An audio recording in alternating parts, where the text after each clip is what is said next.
తెలంగాణలో కొలువైన రేవంత్ రెడ్డి సర్కార్ సినీ నటులపై కక్ష సాధింపు చర్యలకు దిగుతుందా? అప్పట్లో హైడ్రా ఇష్యూలో నాగార్జునను వెంటాడిన రేవంత్ సర్కార్ తాజాగా పుష్ప 2 సినిమా ప్రీమియర్స్ సందర్భంగా జరిగిన తొక్కిసలాటలో ఓ మహిళ మృతి చెందిన ఘటనలో అల్లు అర్జున్ను పోలీసులు అరెస్టు వ్యవహారం చూస్తూ ఉంటే రేవంత్ సర్కార్ తనకు గిట్టని వాళ్లపై కక్ష సాధింపు చర్యలకు పాల్పడుతుందా అనే అనుమానాలు సాధారణ ప్రజల్లో నెలకొన్నాయి.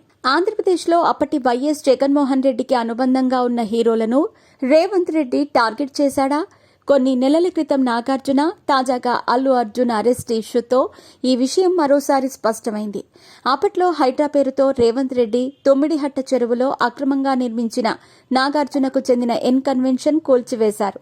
నగరంలో ఎన్నో చోట్ల చెరువులను, నాళాలను కాంగ్రెస్ సహా ఇతర రాజకీయ పార్టీల నాయకులు కట్టుకున్న విల్లాలు, ఇతర కట్టడాల వాటి జోలికి పోకుండా కేవలం నాగార్జునకు చెందిన కట్టడాన్ని మాత్రం టార్గెట్ చేయటం వెనుక రాజకీయ వ్యూహం ఉందా అనే అనుమానాలు వ్యక్తమవుతున్నాయి. ఒక హీరోకు సంబంధించిన ప్రాపర్టీ అని లెక్క చేయకుండా మొదట్లో ఎన్ కన్వెన్షన్ కూల్చివేత ఘటనపై రేవంత్ సర్కార్పై ప్రజల నుంచి ప్రశంసలు లభించాయి. అదే సమయంలో ఓల్డ్ సిటీతో పాటు ఇతర ప్రాంతాల్లో అక్రమంగా కట్టిన ఓవైసీతో పాటు కొంతమంది కాంగ్రెస్ అగ్రనేతల అక్రమ కట్టడాలపై హైడ్రా బుల్డోజర్లు ఎందుకు వెళ్లలేదనే ప్రశ్నలు వచ్చాయి.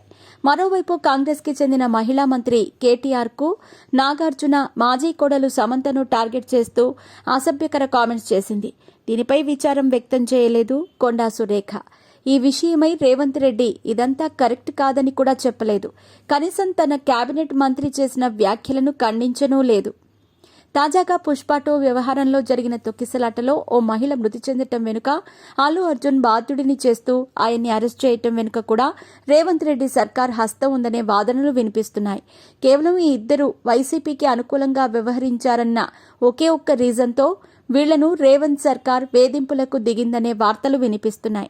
సరిగ్గా శుక్రవారమే బన్నీని అదుపులోకి తీసుకుని అరెస్ట్ చేయటం వెనుక కూడా శని, ఆదివారాలు కోర్టులుండవు. ఈ నేపథ్యంలో అల్లు అర్జున్ను అరెస్ట్ చేసి జైల్లో వేసి తన ప్రతాపమేంటో చూపించాలనే ఉద్దేశంతో ఇదంతా చేశాడనే టాక్ వినిపిస్తోంది. ముఖ్యంగా పుష్ప 2 ప్రెస్ మీట్లో తన పేరు మర్చిపోవటంపై రేవంత్, అల్లు అర్జున్ తీరుపై గుర్రుగా ఉన్నారు అని అంటున్నారు. తన పేరు భవిష్యత్తులో మర్చిపోకుండా గుర్తుంచుకోవాలనే ఉద్దేశంతో ఇదంతా చేసినట్టు అల్లు అర్జున్ అభిమానులతో పాటు వైసీపీ నేతలు సోషల్ మీడియా వేదికగా చర్చించుకుంటున్నారు.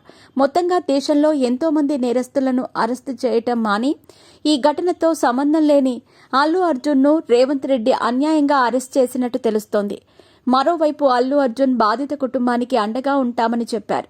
పైగా చనిపోయిన మహిళ భర్త తాను అల్లు అర్జున్ విత్డ్రా చేసుకుంటున్నట్టు చెప్పినా అల్లు అర్జున్ను అరెస్ట్ చేయటం ఇప్పుడు తెలుగు రాష్ట్రాల్లోనే కాదు దేశవ్యాప్తంగా సంచలనంగా మారింది. మొత్తంగా అప్పుడు నాగార్జున, ఇప్పుడు అల్లు అర్జున్ వ్యవహారంలో రేవంత్ రెడ్డి తీరుపై సర్వత్రా విమర్శలు వ్యక్తమవుతున్నాయి.